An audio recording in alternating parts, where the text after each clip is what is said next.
Time to talk Ohio State football. We got Steve Hellwagon on the line from 247's Bucknuts, where he is a senior Big Ten writer, talking Ohio State football, of course, with the Buckeyes nearing the spring game just a few weeks away. Steve, how you doing tonight?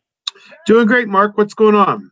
Well, let's talk up this football team. Fortunately for Ohio State fans, not negative news coming out of camp. Things seem to be humming along as expected for the most part. We did receive news here in the last day or so that Josh Myers has been moved to center and should be the favorite to win the job. But it appears as though, if you could kind of review just the overall look of the offensive line, that there's a lot of decisions to be made. Yeah, it is a little bit of a state of flux, I guess, on the offensive line. They have 11 scholarship linemen who are in camp right now for the spring, and they've got 5 more coming for this summer and will be with the team in the fall. So it'll be great competition in the fall, but really the guys who are there now are getting a ton of work. You have Thayer Munford, who's the one returning starter at left tackle, and he is actually sitting out most of the spring due to a back injury.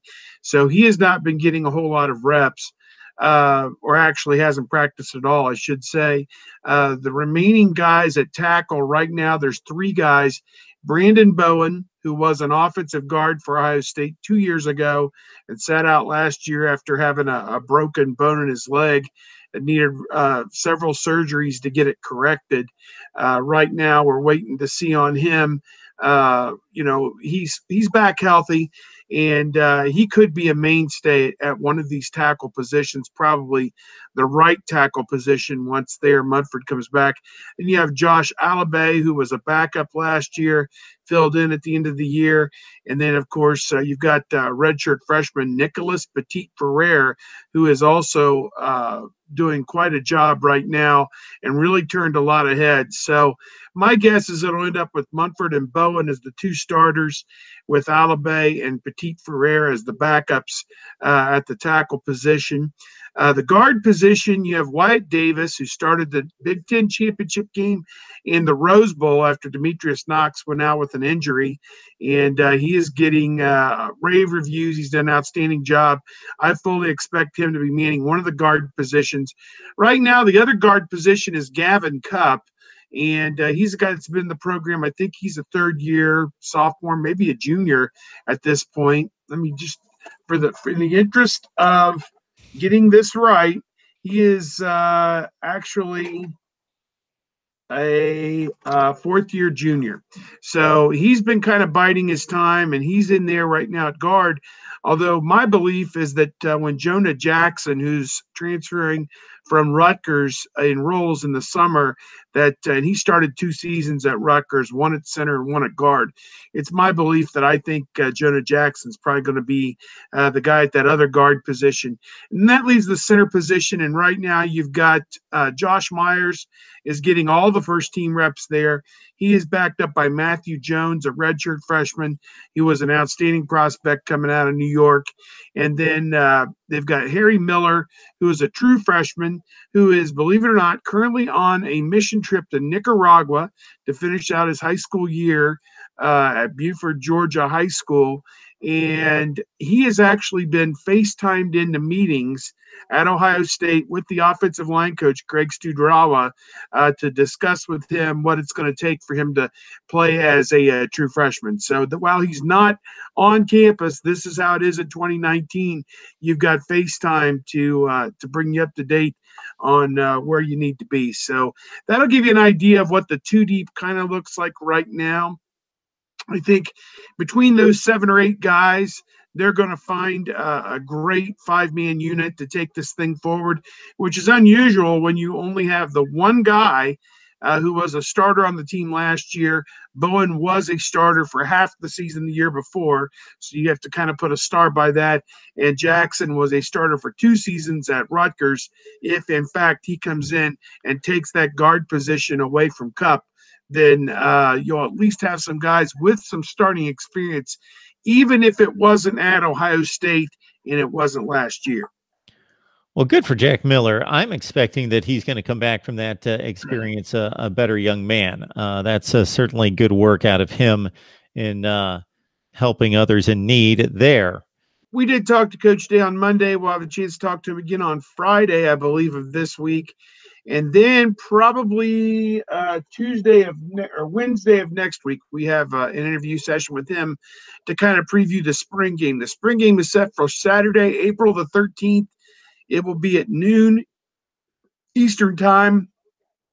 Excuse me, and it'll be covered by Big Ten Network. So people who want to watch Ohio State will be able to check it out. But in terms of what he had to say on Monday, he said he was very happy with how Justin Fields has taken what they've taught him basically in the classroom with the offense and taken it out onto the field, and pleased with his direction and leadership of the offense. So that was probably the first thing.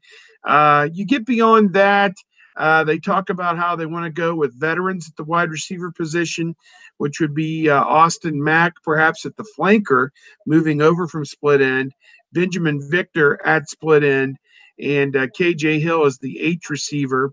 And then you sprinkle in Chris Olave, who made a great stride there at the end of last year, possibly the true freshman Garrett Wilson, Jalen Harris, Jalen Gill. Those are some of the names that we're hearing on a recurring basis right now in terms of the wide receiver position. We covered the offensive line a little bit ago. I think that in terms of the tight end position, you have Luke Farrell as the returning starter, and he's outstanding in what he has shown. Rashad Berry is also in that mix, and Jeremy Ruckert, an outstanding pass catcher as well, will be back for his sophomore year. And Coach Day and Coach Kevin Wilson, the offensive coordinator, and the tight ends coach both said that there is a potential that they could play two tight ends at once going forward. So that's a lot of what we're hearing in terms of the offense. Over on the defensive side, Coach Day said he has been very happy with the installation of the new defense with Greg Madison and Jeff Hafley serving as the co-coordinators in a large result. Very happy with how the players have taken to the new system. They want to see in theory and in on the field how it all plays out, I guess, going forward.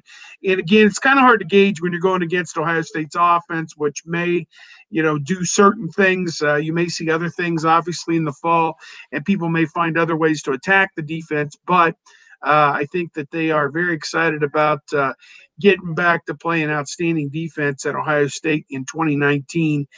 Behind those guys, you have 9 starters back. And the good thing is that, while it was not a great year for the Ohio State defense, you got so much experience for so many of those guys who are coming back. So we'll see how it all shakes out, I guess, this fall. But Coach Day very happy from what he said with what he's seen so far out of the defense. Certainly not rare to see an Ohio State tight end go to the NFL and play pretty well at that level. Jeff Hireman would be the most recent example of that, but they just don't pile up. Nick Vanette with the Seahawks as well has done an outstanding job. Yeah. Absolutely. That's right.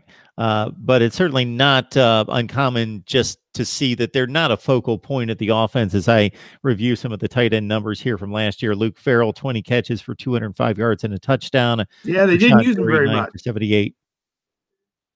They did not use him much, and they had wide receivers, obviously, high reception guys with McLaurin and Campbell and KJ Hill. They all had big numbers. So, yeah, I'm excited to see if they do incorporate the tight end this year, what that'll look like.